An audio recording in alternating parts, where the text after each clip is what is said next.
This testimonial is brought to you by #Score, Marketing Division, Sufi Guidance Channel, YouTube. अस्सलाम वालेकुम शाह साहब। वालेकुम जी, बोलें कारोबार कैसे? ठीक है, गुड है। हाँ सब कुछ है शाह साहब।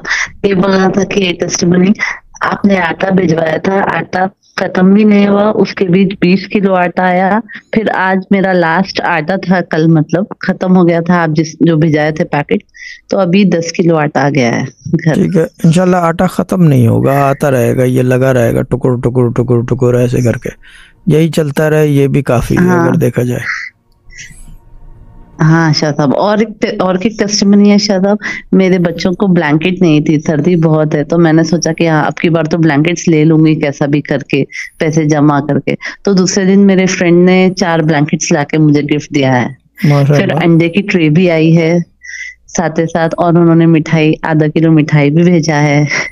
ठीक है, गुड है। लो भाई मिठाई, दैट्स अ गुड वन। ठीक है ना, अल्लाह ताला ब्लेस यू भाई। थैंक यू शाह साहब, थैंक यू की कोई बात नहीं, थैंक यू की कोई बात, अल्लाह ताला ब्लेस यू और अल्लाह ताला कोई रिज़्क में बरकत पैदा करे। ठीक है ना।